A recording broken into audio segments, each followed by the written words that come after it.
Hello, and thank you for joining us on the launch of How Equestrian's job board on both the website and the app. I'm really excited about this as someone who is often asked about hiring or looking for jobs in the industry. And so I guess this is a good time to introduce myself quickly. My name is Christa Myers. I own a business in the equine industry offering bookkeeping and business consulting to equestrian entrepreneurs. And today I am going to talk about hiring in the equine industry and specifically around, whether we're hiring an employee or a contractor, because there is a common misconception or a common miscategorized on how we determine if someone is a contractor or an employee. So what I'm going to do is share my screen with you and we're going to walk through a presentation. This isn't meant to take up a lot of your time. We're going to go over the facts and then I'm going to turn you back out because it is a Monday morning and we have things to do. Well, I guess when you're listening to this, it'll be a Monday afternoon and you most definitely have things to do. So let me bring up this tab here.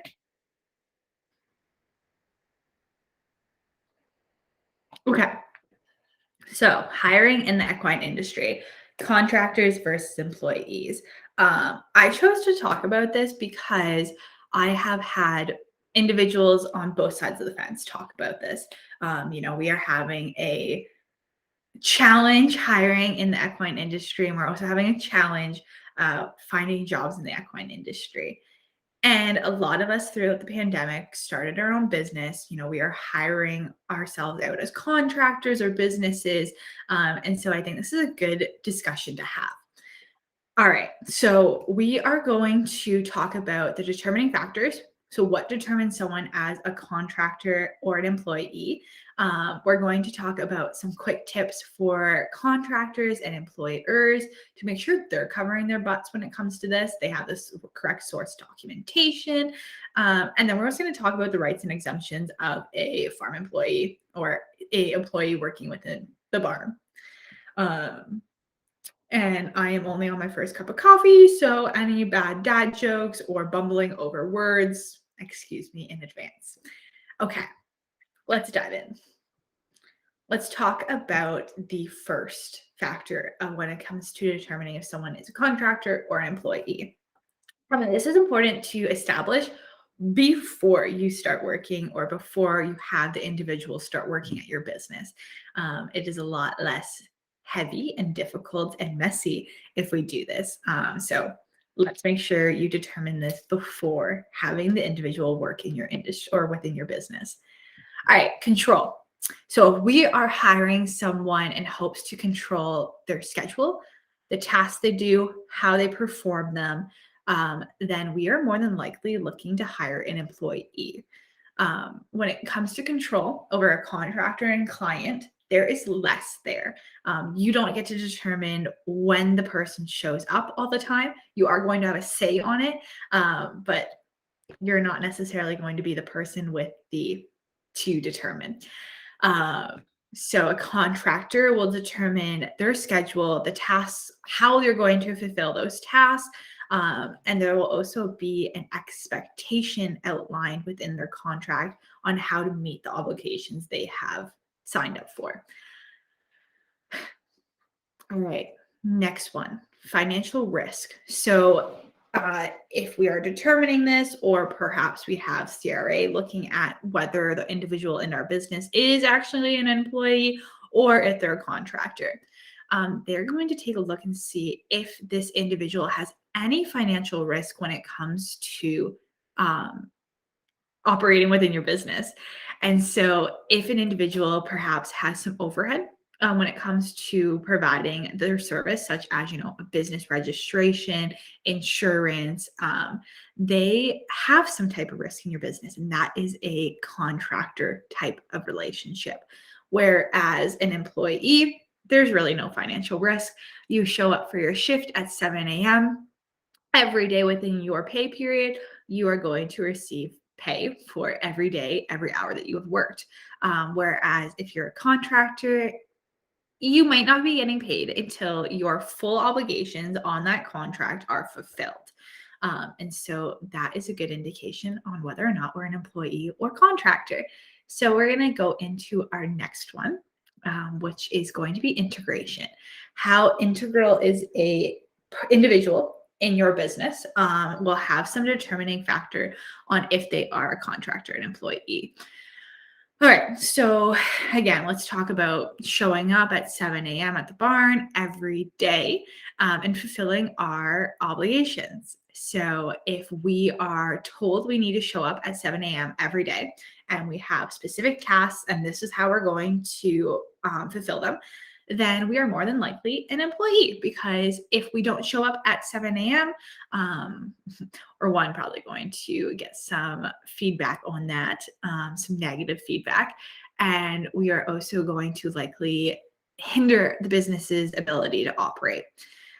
Whereas a contractor isn't as integrated within the business.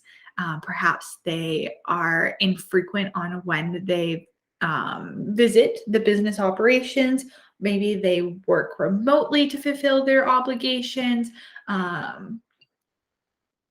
the end of the day, the contractor's integration within the business isn't as important.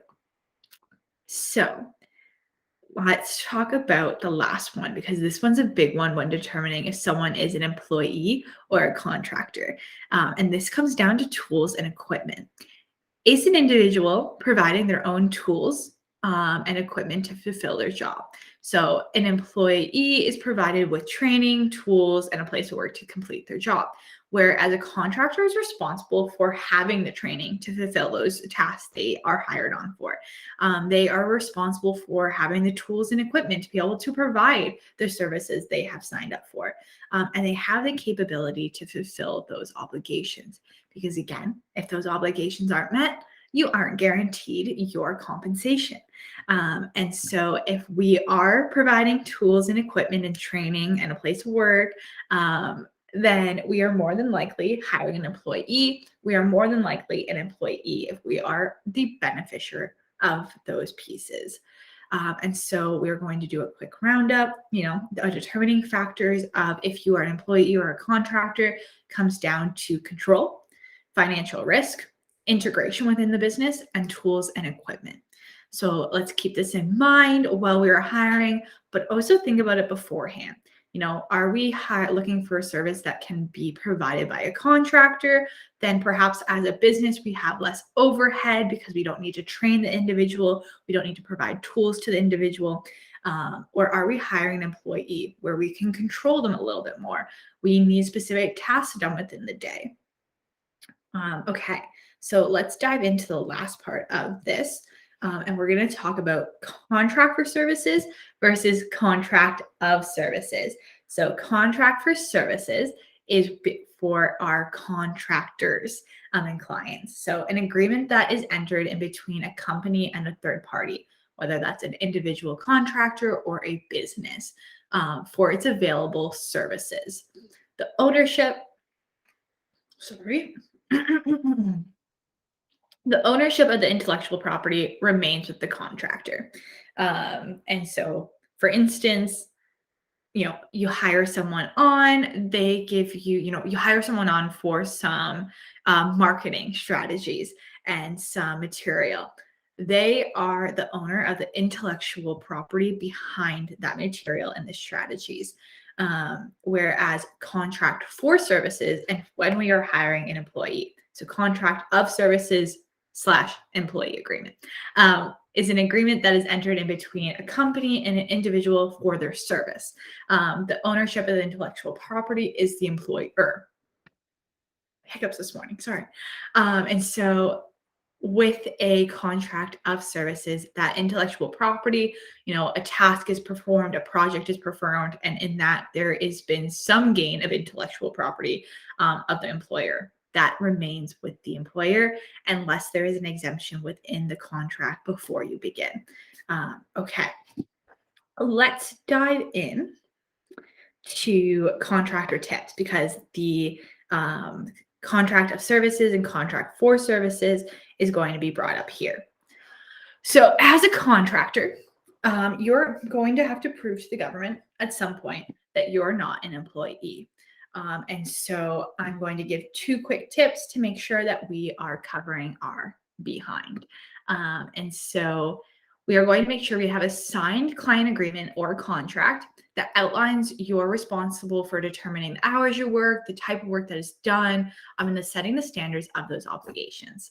So you as a contractor are going to create a contract, or more specifically, you as a contractor are going to work with a lawyer or purchase a template that is going to legally protect you in the event of any type of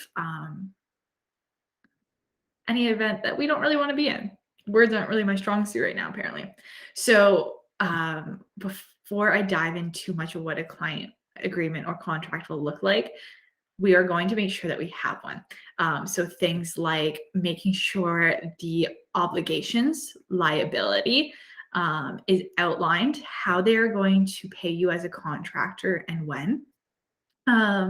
This is to protect you from the government, to prove that you are a contractor, but also to protect that relationship between your client and yourself, because we want to set a strong foundation with our client that these are the obligations that we are going to fulfill, and this is how we're going to do them, and protecting ourselves.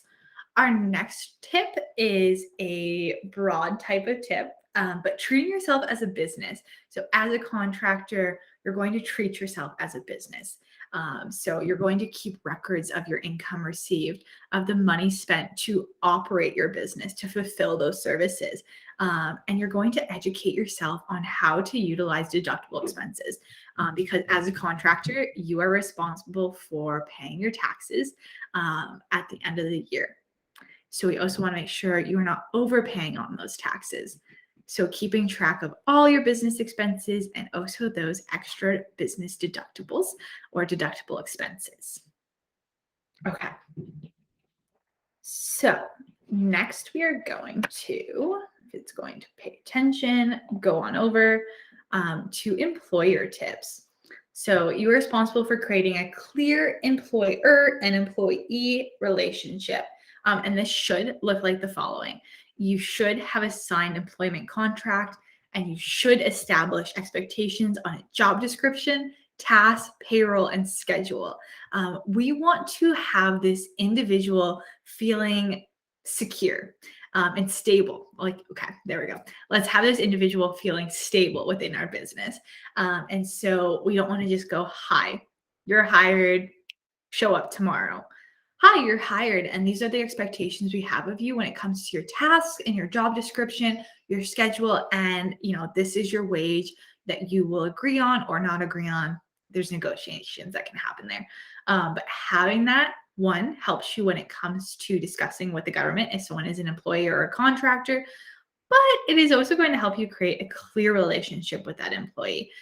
Communication is so important when it comes to both contractors and employees. And then we're going to make sure that you distinguish the type of employee hired, as you're responsible for respecting and upholding their rights. So farm help, barn help, and then there's also general labor. There's all different types of employees that could be happening within our industry because we are such a broad industry. And so we are going to talk on those rights. So rights under the ESA, Employee Standards Act, for barn employees are regular payments of wage and statements of wages, so a pay stub, leaves of absence, termination notice, or pay of severance, equal pay for equal work, minimum wage, and vacation pay. And so this is important to know because we need to be making sure we as employers are upholding this, because we can get in some trouble if we are not. And that's also how we have high turnovers of employees. Well, it's a factor of the high turnover of employees. There's many other pieces to that.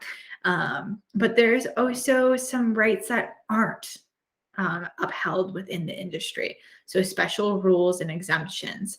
And so if you are employed in the breeding or boarding of farm horses on a farm, then you're not entitled to daily and weekly limits on hours of work. So there's always the interpretation or thought that we overwork our employees within the barn. And that is because whether or not we are, it is has to do with these rules. So we are not entitled daily or weekly limits on hours of work. There is no guarantee of daily rest periods or time off between shifts. There is no guarantee of weekly or biweekly rest periods. There is no guarantee of eating periods, but put some snacks in your pocket.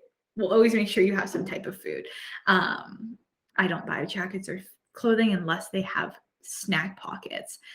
You are not guaranteed to overtime pay, and you are not guaranteed to public holiday pay.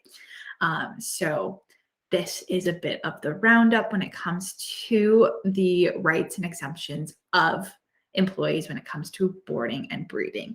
And so I am going to now just say, hi, thank you for listening to me, especially when I am not fully caffeinated. But if you are looking to learn more about if you're looking to learn more about handling the money you make in the equine industry, or looking for some tips when it comes to being an equestrian entrepreneur, you can follow me on Instagram at Books with Christa. And you can also find me on Facebook at Equestrian Bookkeeper. And if you're looking to learn more about my services, whether it's bookkeeping or business consulting, you can do that at not christmyers.com, but you can do that at christamyers.com. So there is a typo in that. And so no. Okay. Well, this is a great way to end the presentation, but it is Monday morning. So if you want to learn more about my services, bookkeeping, business consulting, you can do that at christamyers.com. And so I want to say a congratulations to Caitlin on the launch of her job board on the website and the app. And also thank you for everyone listening today. I hope you learned something. And I hope you learned more than you spent time here. So I am going to stop talking and hope everyone's coffee continues to be strong and that their Monday treats like a Friday. Thank you and talk later.